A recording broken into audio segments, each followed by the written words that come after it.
승미 예수님, 한 주일 동안 잘 지내셨나요?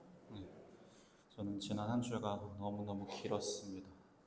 수목금 목사들 데리고 26명의 말 지지리도 안 듣는 문제아들을 데리고 용평 리조트를 갔다 왔고요. 그때 저와 함께 2박 3일 사선을 넘나들었던 전우들이 지금 앞자리에 앉아 있습니다. 다행히 크게 다치거나 아픈 사람 없이 즐겁게 잘 다녀온 것 같아서 그나마 다행인데, 문제는 갔다 온 다음에도 쉴 수가 없어요. 어제는 혼인면담에 간면혼에 또 면담에 끝나고서는 오늘 팔 붕어빵 반죽 교사들이랑 계속 테스트해보고, 그리고 오늘 오전에 제가 지난주에 광고했던 것처럼 판 벌려가지고 바자회 해서 꽤 많은 금액이 자모회에 대한 후원금으로, 그리고 교사들에 대한 후원금으로 모였습니다. 그래서 감사의 말씀을 드리고 싶고, 그래도 참 다행이라는 생각이 듭니다. 이번 주 저희가 살펴보게 될 세 가지의 키워드는 이런 것들입니다. 기적과 표징은 어떻게 다른가? 그리고 두 번째는 우리가 기도하는 이유는 무엇인가? 그리고 우리는 어떻게 기도하는가? 그리고 세 번째는 우리의 평범한 일상을 우리는 어떻게 하면 놀라운 기쁨과 행복이 가득한 기적으로 바꾸어갈 수 있을 것인가에 대한 이야기들을 해보게 될 겁니다. 이번 주는 연중 제2주일이고 오늘 우리가 새겨볼 말씀은 무엇이든지 그가 시키는 대로 하여라 라는 말씀입니다. 본격적인 이야기를 시작하기 전에 아마 많은 분들이 아실 거예요. 조지 고든 바이런이라고 하는 영국을 대표하는 낭만파 시인이 있습니다. 이 시인에 관련된 아주 유명한 일화가 하나 있는데 무엇이냐? 바로 이겁니다. 이 사람이 캠브리지 대학 재학 중이던 시절에 종교학 시험 문제에 이런 문제가 나왔습니다. 물을 포도주로 바꾼 예수님의 기적에 대해 논하라 라는 문제가 나왔어요. 시험이 시작되자 당연히 학생들은 열심히 답안을 작성을 하기 시작했죠. 그런데 이 바이런은 무슨 일인지 시험이 시작된 지 한참이 지났는데도 멍하니 창밖만 보면서 상념에 빠져 있을 뿐 답안을 작성할 생각을 안 하는 거예요. 그래서 교수가 쟤 뭐지? 시험 공부 안 했나? 라는 생각이 들어서 그냥 가만히 보고 있다가 이제 시험 시간 종료가 얼마 안 남은데도 불구하고 계속 그렇게 멍을 때리고 있으니 이제는 교수도 약간 짜증 거 화가 나서 이제 좀 얘기했습니다. 계속 그렇게 있다가 시험지 100지로 내면 빵점 줄 거야. 또 F 맞게 될 거야 라고 이제 바이런에게 겁을 줬죠. 그러자 바이런이 그 이야기를 듣고는 시험지에 딱 한 줄짜리 답안을 적어서 제출하고 유유히 강의실 밖을 빠져나가는데, 이때 바이런이 작성한 답안지는 캠브리지 대학에서 유일하게 모든 교수들이 인정한 만점짜리 답안지로 오늘날까지도 남아 있습니다. 뭐라고 썼는지 많은 아시는 분들은 아시죠? 뭐라고 썼죠, 바이런이? 물이 제 주인을 만났더니 얼굴을 붉히더라 라고 썼다고 합니다. 저는 글을 이렇게 쓰는 사람들을 보면 참 부러워요. 제가 공대 출신이라 글을 너무 공돌이처럼 써서 그런지 이런 감성이 좀 부끄럽습니다. 아무튼 우리가 오늘 보게 될 기적이, 표징이 바로 이 카나의 혼인잔치에서 일어났던 물이 포도주로 변한 표징입니다. 우리는 지난주에 주님 세례 축일을 지냈습니다. 주님 세례 축일을 통해서 우리는 무엇을 알게 되었느냐?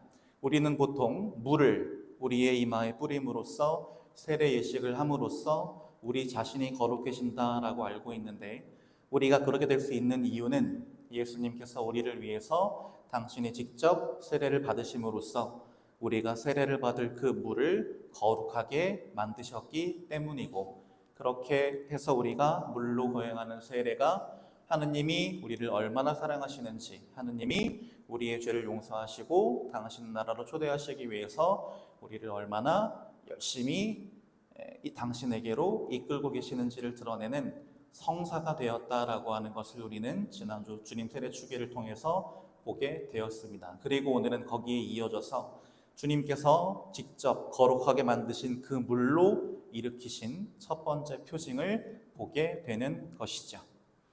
표징이라고 하는 말은 이런 뜻입니다. 그리스어로는 세메이아라고 하는데요.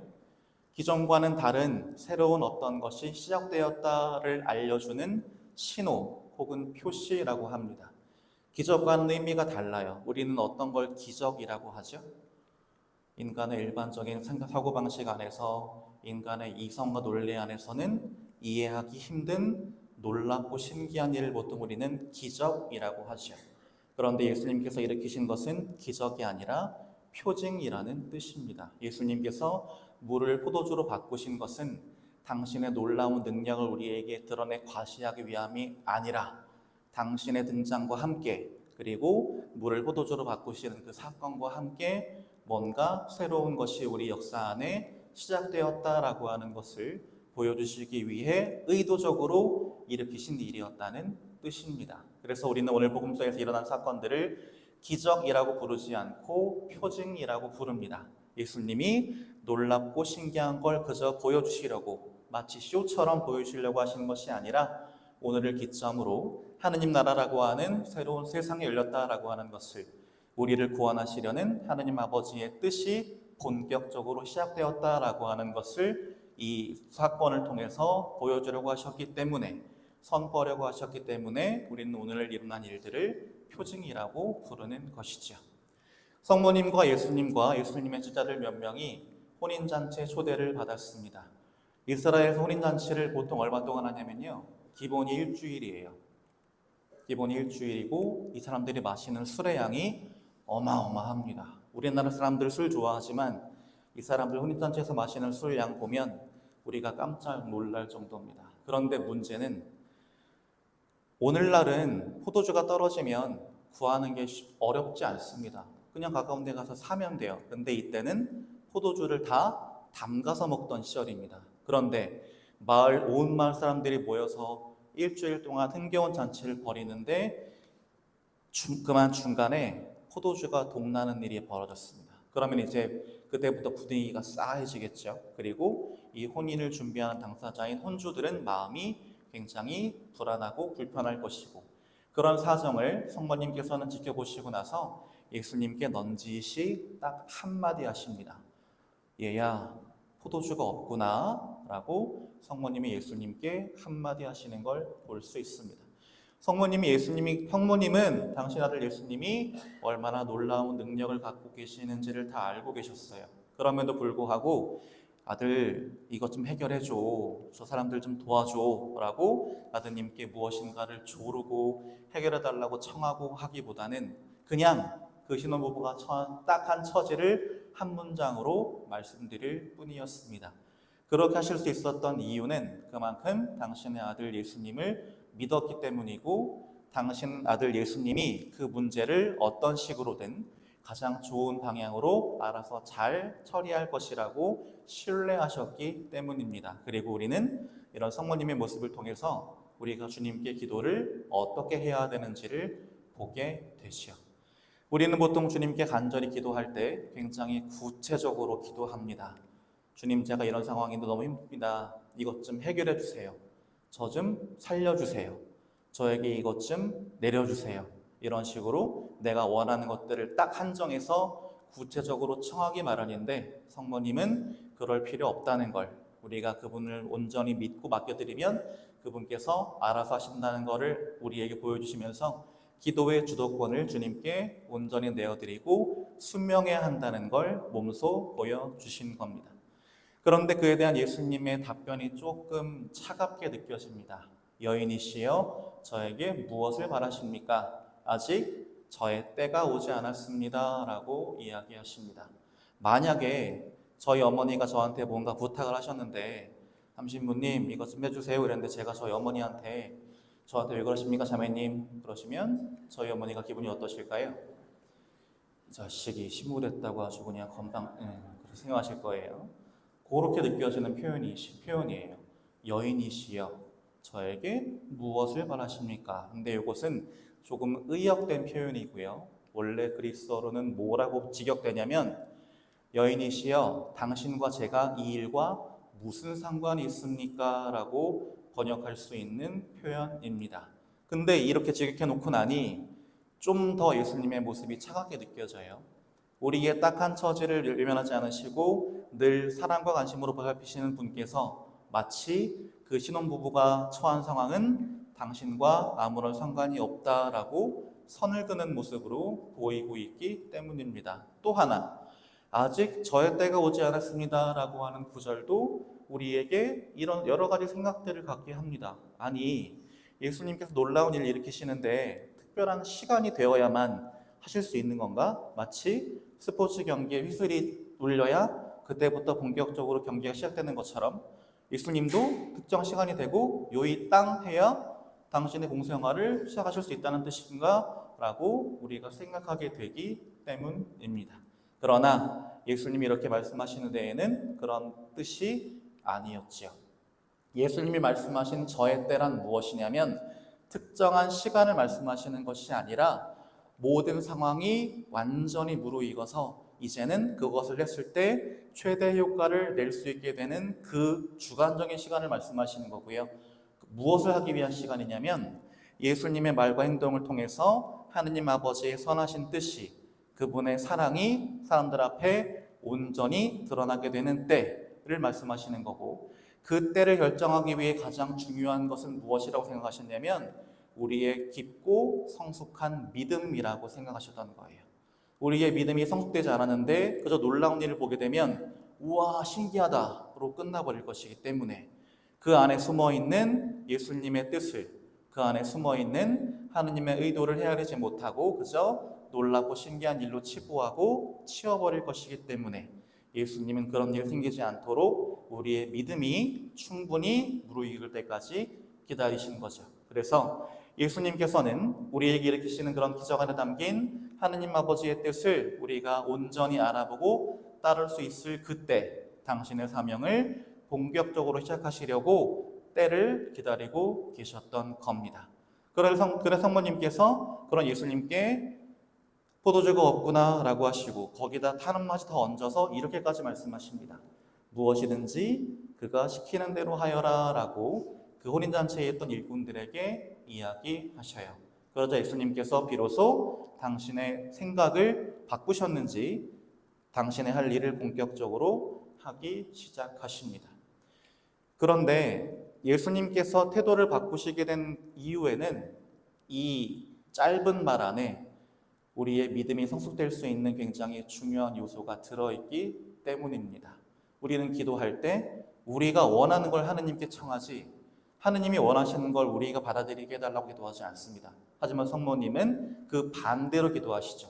무엇이든지 그가 시키는 대로 하여라 라고 하시면서 우리가 우리 뜻을 내세우지 않고 예수님의 뜻에 모든 것을 맡기도록 하십니다. 그래서 예수님이 어떤 방법으로 문제를 해결하시든 상관없이 알아서 잘 해결해 주시리라는 믿음, 그리고 거기서 한 단계 더 나아가서 심지어 예수님이 그 문제를 해결해 주시지 않더라도 그 또한 예수님의 뜻일 거고 그 또한 하느님의 계획 안에 있을 것이고 그것이 가장 좋을 것이니 당신이 결정하고 하는 대로 따르겠다라고 하는 마음가짐이 무엇이든 그가 시키는 대로 하여라 라는 이 짧은 말씀 안에 숨어 있는 의미가 되는 것이죠. 그리고 우리가 이 말씀을 삶 속에서 실천할 수 있을 때 우리의 믿음은 그만큼 깊어지고 단단해질 겁니다. 바로 성모님이 이 말씀이 우리의 믿음을 무르익게 만들었고 예수님은 비로소 당신의 때가 시작되었다라고 하는 것을 마음으로 아셨기에 당신의 할 일을 시작하신 것입니다. 그러자 일꾼들에게 이야기하십니다.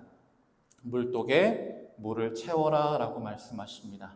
유다인들이 정결례할 때 쓰는 몸을 닦을 때 쓸 물을 받아놓는 두세 동이들짜리 독 6개에 물을 가득 채울 것을 지시하십니다. 여기에서 예수님께서 일으키시는 표징의 첫 번째 특징이 드러납니다. 그 첫 번째 특징이란 무엇이냐? 예수님은 무엇이든 한마디 말씀으로 당신이 원하는 것을 이루실 수 있는 능력을 가지신 분이지만 절대 모든 걸 당신 혼자 하고자 하시는 분은 아니라는 뜻입니다.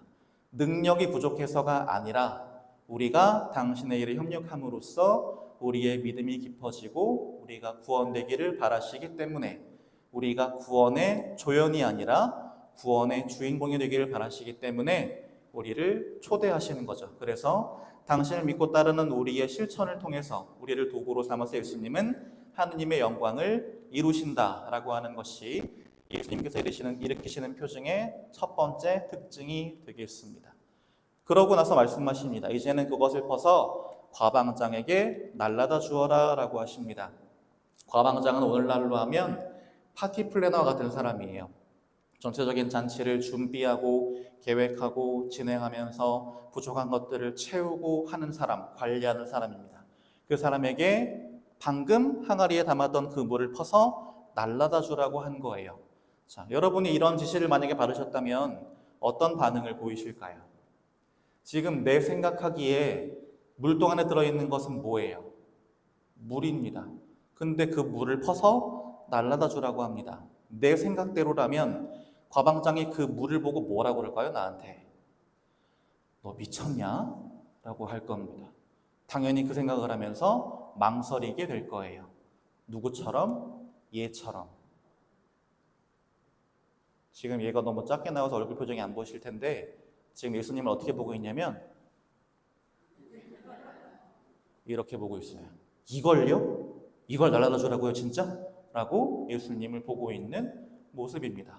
그리고 우리는 여기에서 예수님께서 일으키시는 표징의 두 번째 특징을 발견하게 됩니다. 무엇이냐? 예수님께서 표징을 언제 어떻게 일으키실지는 우리의 인간의 이성과 논리로는 분석할 수 없는 완전한 신비에 속한 것이다 라는 것입니다. 그래서 예수님으로부터 이 명령을 받은 일꾼들은 자기가 가지고 가던 그 물이 언제 어떻게 포도주로 바뀌었는지는 모릅니다. 중요한 건 자기가 모르는 사이에 물이 포도주로 바뀌었다는 뜻입니다. 포도주도 그냥 포도주가 아니었어요. 누가 인정했어요?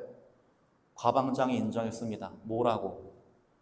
아니 보통 혼주들은 잔치 초반에 좋은 술을 내주고 사람들이 취하면 어차피 취하면 술맛도 모르니까 안 좋은 술을 슬쩍 내놓는데 아니 이 집은 왜 이렇게 좋은 술을 이제서야 내놓는 거야? 라고 인정할 정도로 좋은 술을 예수님께서 만드신 거죠. 그렇게 할 수 있었던 이유는 이 일꾼들이 의구심과 의혹을 믿음으로 이겨냈기 때문입니다. 이게 무슨 소용이야? 이러다 큰일 나는 거 아니야? 라고 하는 의구심과 불신을 이겨내고 그래, 나한테 이렇게 하시는 데는 분명히 뜻이 있겠지라는 믿음으로 철저히 예수님의 뜻에 순명하기 때문에 예수님이 시키시는 대로 했기 때문에 놀라운 표징이 일어나게 됐던 것이죠. 그랬더니 과방장이 이렇게 인정할 정도로 좋은 포도주로 바뀌게 됩니다. 그리고 그 양은 실제로 어마어마했어요. 두세 동이라고 하면 저기 앉아있는 친구가 쏙 들어갈 정도의 크기입니다. 그게 여섯 개면요. 지금 750ml짜리 와인으로 환산하면 대충 몇 병이나 될 것 같으세요? 견적 나오시나요? 제가 예전에 한번 견적을 내봤는데 720병 나옵니다. 그게 예수님의 스케일이에요. 성모님이 무엇이든지 그가 시킨 대로 하여라라고 청하셨을 그때 그런 상황을 상상이나 하셨을까요? 그렇도록 놀라운 방식으로 그렇게 충분한 양을 그렇게 좋은 포도주로 바꾸실 거라는 거 모르셨을 겁니다. 하지만 온전한 믿음과 철저한 순명으로 따랐더니 그런 놀라운 일이 일어나게 됐던 것이죠. 그런 모습을 통해서 우리는 이런 교훈을 얻게 됩니다. 우리가 주님을 굳게 믿고 그분께 철저히 순명하면서 그분 뜻을 열심히 실천하며 살다 보면 나의 평범한 일상, 늘 반복되는 것 같아서 밍밍하고 심심했던 나의 평범한 일상도 뭐가 될 수 있다. 포도주처럼 의미 있고 기쁘고 신나는 특별한 표징, 하느님이 나를 너무 사랑하신다는 표징, 하느님이 나를 구원으로 이끄신다는 기쁜 표징이 될 수 있다라고 하는 것을 우리는 오늘 복음 속 메시지를 통해서 확인할 수 있게 되는 것이죠. 그래서 이번 한 주 각자의 집에서 살아가시면서 그 사실을 잊지 않으셨으면 좋겠어요. 우리 신앙인의 평범한 일상을 놀라운 기적으로, 놀라운 표징으로 바꾸는 힘은 단 한 가지입니다. 주님께서 나를 좋은 길로 이끄시고 하느님은 나를 사랑하신다라는 믿음으로 내가 할 수 있는 최선을 다해서 그분의 뜻을 실천해 보는 우리가 되면 좋겠습니다.